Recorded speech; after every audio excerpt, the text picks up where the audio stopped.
Hi there everyone, GuardianE here with another live reaction and first impression video for Fire Emblem Heroes.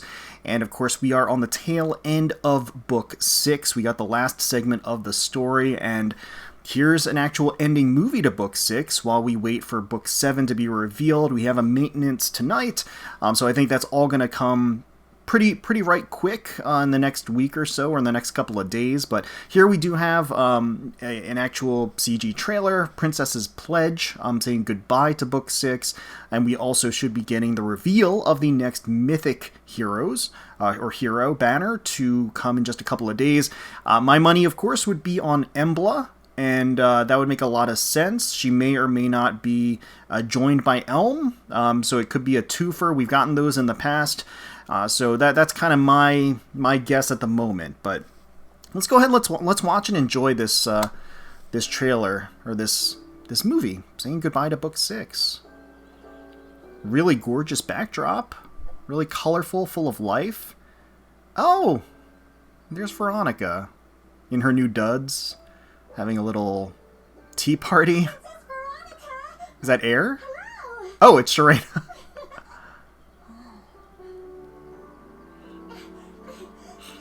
Really nice. Beautiful CG. This was once Letizia's retreat. Oh. This all belonged to Letizia. It's a little bittersweet.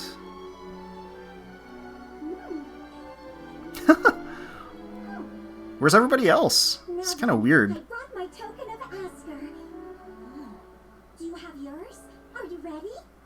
I'm ready. Token of Asker. All right. Here he is.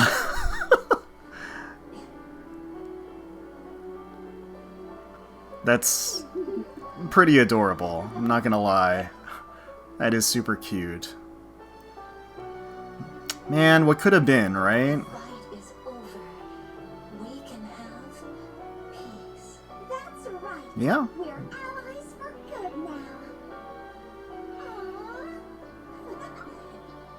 That's very sweet. Allies against a greater foe? Let's see what Book 7's going to bring us. And here we are on the following day with the Mythic Hero reveal. So my money is still on Embla and Elm. I think they're both going to be on this banner, but we'll just see. So I'm going to go ahead and hit play, and let's be surprised together. Alright. So it's going to be new Legendary and Mythic Heroes join the battle. Yeah, Oh! It's Veronica? Oh! I was once so closed off. Princess Rising. So I was definitely wrong. Okay, so Cavalry Red Tome Unit, Enclosing Dark, Trace Skills, Catch Skills, and her own unique special enclosure. I do like this redesign for Veronica. I think it's... The attack animation is really cool. Okay. Well then. Oh, and Xander paired up with her. That's quite cute. That's quite cute. I like that the wisps kind of make the Embla symbol as they kind of float around. It's pretty neat. Okay. Well, there we go. And then yeah, okay, there is going to be there's gonna be Embla. So where's Elm? I don't. I guess they just forgot about Elm. They kind of forgot about him in the story, I have to say. Alright, so we're getting both Embla and Veronica. Alright. Enclosing Claw, Severance. Ooh, Beast Agility for the B slot. Lots of scary looking stuff. Okay. 2 reds. So red is going to be quite stacked on this banner. 2 brand new characters on red competing as focus characters. Alright. So be it. Bramamond is going to be also on the banner. Okay, Hell. Saros. Got some dagger action. Micaiah. Sita. Got Nana. Okay, Nana rounding out the red. Emir. Okay, we got Ascended Celica, Deirdre, and yeah, okay, 8%, 5-star focus rate, and of course that is going to be starting on the 29th and extending for pretty much 2 weeks. And then, of course, if you do have a FEH Pass subscribers do get to enjoy the Spark. So yeah, starting on the 29th of November, I was expecting there to be two original characters here on this banner, but not Veronica. I was expecting Embla and Elm. So I don't. Who knows when we're gonna get Elm? He might fall into the abyss, forever forgotten. But we are gonna get Veronica and Embla here, and that is going to make red quite the tempting proposition, I think, for a lot of people, just because it's high value, lots of new characters, and pretty potent characters too. So let's rewind, take a closer look at what Embla and what Veronica have as far as their kits are concerned, and then kind of evaluate the banner as a whole. So Veronica, as a cavalry red tome unit, she is going to have Enclosing Dark, 14 might, has a killer slaying effect, and if unit initiates combat or is not adjacent to an ally, grants +6 to attack and speed during combat, neutralizes effects to prevent units' follow-up attacks, and the following effects will occur during combat based on the number of foes within 2 spaces of target. If 1, inflicts speed res -4 on foe. If greater than or equal to 2, inflicts speed res -8 on foe, and foe cannot counter-attack. And if unit initiates combat, unit can make a follow-up attack before foe can counterattack. Really? I see. So she has a Desperation built in that is not tied to the enemy placement. That's just if she's player phasing in general. So she just always gets she always has a Desperation just active issue if she's player phasing, which is quite powerful. It's quite a powerful effect, yeah. All in all, the weapon is very strong. I mean, some of it is reliant upon enemy placement, but really is just kind of amplifying kind of the damage that she does in general. Killer Slaying effect is always going to be solid, getting in-combat boost to her attack and speed, and then neutralizing the ability to prevent her follow-ups means she's going to have naturally pretty high speed to naturally double, and so the enemy skills are not going to be able to prevent her from doubling, and since she's player phasing, or whenever she's player phasing, she's going to enjoy the Desperation, so she's going to attack twice in a row as well. So those are very, very potent things as long as she meets the very, very simple condition of not being adjacent to an ally or if she's initiating combat. So super, super easy. The more convoluted element to the weapon is about enemy placement, and if there's one enemy next to the target that she's attacking into, then it will inflict an in-combat debuff on the enemy, and then if there's 2 or more,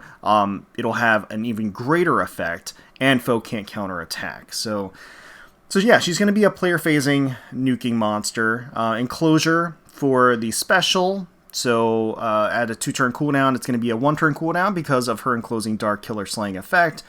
Boosts special damage by 25% of units' attack. If special triggers, neutralizes damage reduction from non-special skills, neutralize effects that inflict special cooldown charge -X on unit during combat. Okay. So that is a very, very good special. I've been wanting a special that nullified damage reduction for mages for a while now. I'm guessing that this is going to be a special that is locked to Veronica, but if it's not, that would be pretty amazing of a special to inherit. But yeah, I think it's going to be locked to her. It's pretty good.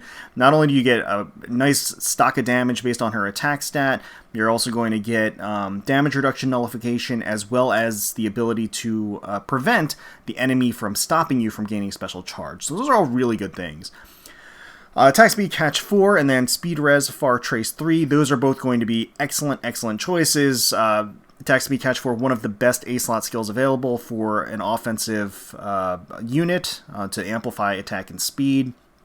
And then far trace is just going to give her Kanto as well as reduce the enemy's stats for speed and res, which is what she wants. She wants to naturally double, and she wants to do more damage, so that's going to work just fine for her. Panic Smoke 4 for the C-slot. After combat, if you inflicts -3 on all stats and panic on target and foes within 2 spaces of target through their next actions, and grants foe penalty doubler to unit and allies in cardinal directions. Foe penalty doubler inflicts penalty on foe's attack speed, all stats during combat equal any current penalty on each of those stats through their next action. calculates each stat penalty independently. Okay, so that is effectively bonus doubler, except it's penalty doubler on the enemy instead. And as long as this activated effect is on Veronica or her allies, they get to basically amplify any actual red text penalty that's on the enemy. They essentially get to double it.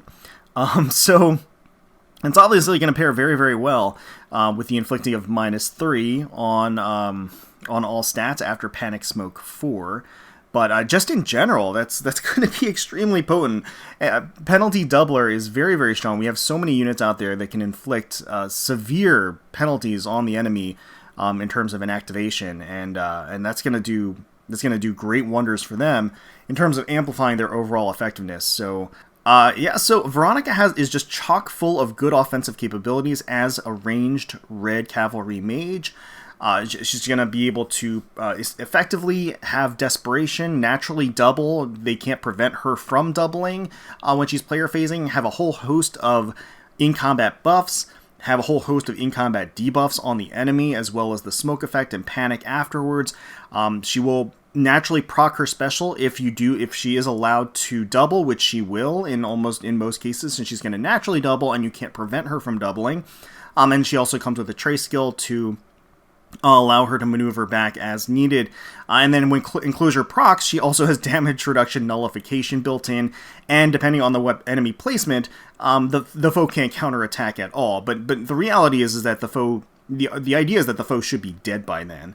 Although if the foe isn't dead by then and they can't counterattack, they're going to get hit with that Panic Smoke 4, and all of our allies are going to be able to clean up, because after the debuff that's inflicted on them, they're also going to be able to enjoy the effects of foe penalty doubler. So yeah, she's got a lot of really great stuff, and you don't really have to worry about the enemy placement so much, especially in a game mode like Ether Raids, where the enemy is all clustered together anyway. So she's going to get the max benefit from Enclosing Dark. So a lot of really, really good stuff stacked into her here, and I am once again curious. I'm assuming that Enclosure is locked to Veronica. It's probably a Veronica specific skill, but if it's not, hooray for mages. And here is Embla as a flying red beast. She is going to be coming with Enclosing Claw, 14 might, killer slaying effect at start of combat if she has above an HP threshold of 25%. Gets +5 to all stats during combat, and then a penalty to foes' attack speed and defense during combat equal to the number of foes within 3 columns and 3 rows centered on unit times 3. So she has this really weird combination of effects that rely upon the enemy placement in relation to her, specifically with the cardinal directions, and so it's a little weird. Neutralize effects that inflicts special cooldown charge -X on unit, and also if the number of foes within 3 columns or 3 rows centered on unit is greater than or equal to 2, neutralizes effects that guarantee foes follow-up attacks, and inflicts special cooldown charge -1 on foe per attack during combat. Then, of course, if she is able to transform into a beast, she does enjoy additional movement tile, as well as attack +2. So there really is just a bevy of good stuff in there, just kind of all over the place. You can get up to a -9 debuff to attack speed and defense during combat, depending on the enemy placement. The other element to this that is reliant on the enemy placement is if it meets the threshold of greater than or equal to 2, it neutralizes effects that guarantee the foe's follow-up attacks, and inflicts special cooldown charge -1 on foe during combat. So she kind of has a different arrangement compared to Veronica. She has a combination of some defensive abilities built in and some neutralization of the enemy's offensive capabilities, as well as amplification of her own offensive capabilities. So it's an interesting kind of combination of effects, and a ton of them, as you can see. I do think it's interesting that they're employing this whole, the 3 columns and 3 rows thing. It is pretty unique, and in most cases, that's not too cumbersome of a burden to meet, because in a lot of cases, with the size of these maps, it shouldn't be too difficult to arrange yourself to get the full buffs that you need from Enclosing Claw to secure the kill. So, Draconic R for the special, attack speed Clash 4. So, once again, the Clash skills I think are very, very interesting. I think they definitely are pretty potent. I don't personally love the fact that they're kind of tied to the total movement, but I do definitely see their value. Beast Agility 3 for the B slot, removes the condition to transform. Okay, alright, removes the condition to transform, and we did see that earlier, actually. I should have made note of that during the little gameplay preview that they had in the trailer, was that she transformed even though she was sitting right next to Letizia, so... that's Beast Agility 3 in action. Removes the condition to transform if unit speed is greater than foe speed. Neutralize effects that prevents unit follow-up attacks during combat. I see. Okay, so she has that built into the B slot, so she doesn't necessarily need it in her weapon. So if she is going to be speedy and she is going to be able to naturally double, it seems like she's going to be pretty offensively based, similar to Veronica. In that way, at least, she's not going to be inhibited from doubling when she has the Beast Agility 3 skill. So Severance for the C slot, which I think is her own unique ability. At start of turn, inflicts Undefended and Feud on foes within 3 columns and 3 rows centered on unit. At the start of turn, if a foe is within 3 columns and 3 rows centered on unit, neutralizes any penalty and grants dodge to unit. Undefended unit cannot be protected by Savior through their next action. Oh... Feud disables any skills excluding units during combat through unit's next action. Wow, that really just kind of like blows a complete hole in team composition and any team-related buffs and things like that.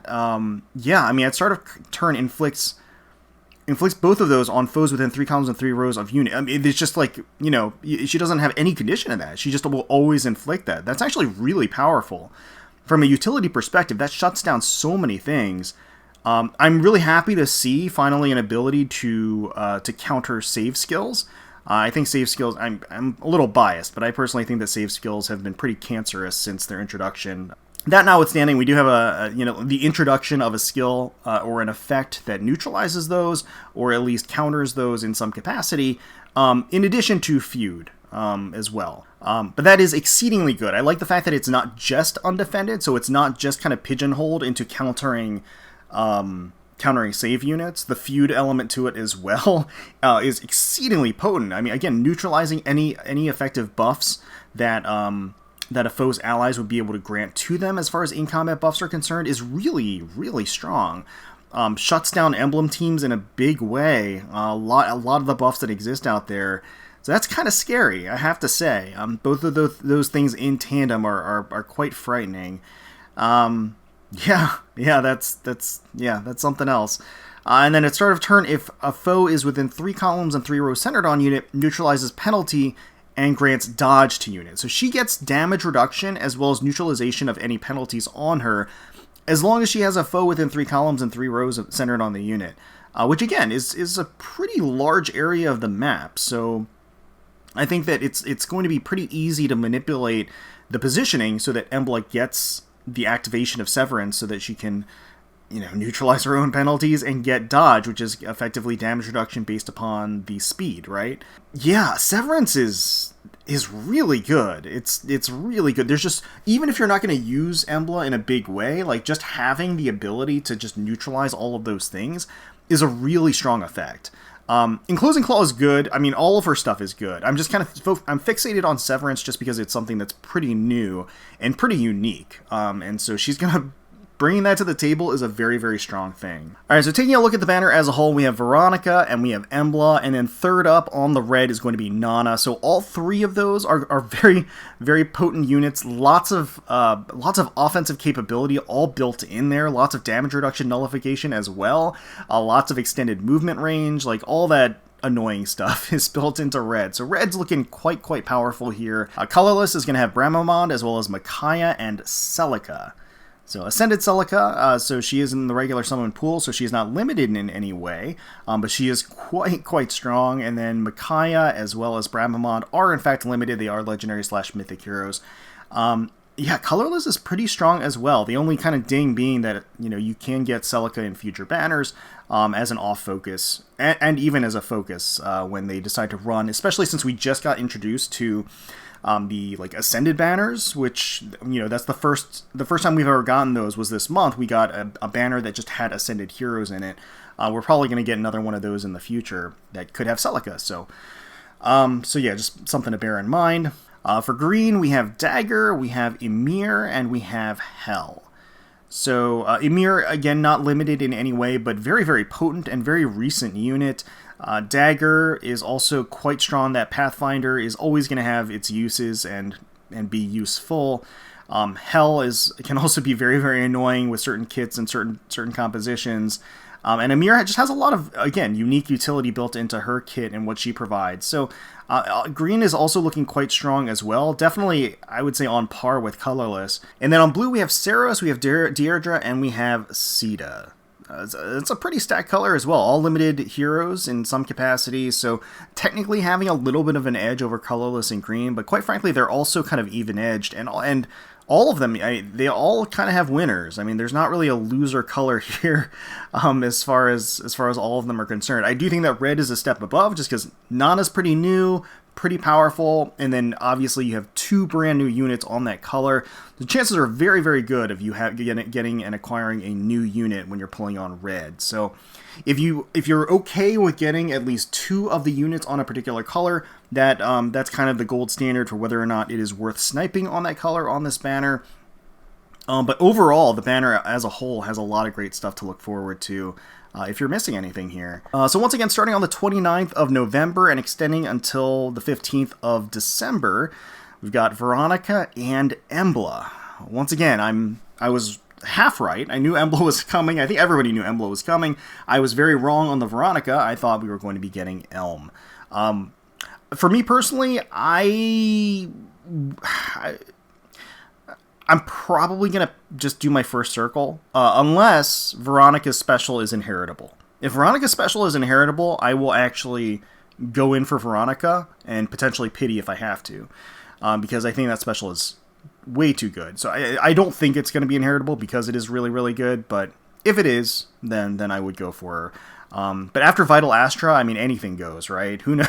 After Vital Astra, nothing's like too good to become an inheritable special. But anyway, let me know in the comments below if you're excited for Veronica and Embla, if you're excited for the end of Book 6, if you're excited for the beginning of Book 7. Lots of news incoming, I'm sure, in the coming days. And let me know if you're going to be summoning on this banner and who your targets are going to be. Hopefully you all enjoyed the video. If you did, please feel free to leave us a like, comment, and subscribe to the channel for more Fire Emblem Heroes content. We thank you all so much for watching, for taking time out of your day to spend with us. We really do appreciate it. And until next time, let's protect those skies.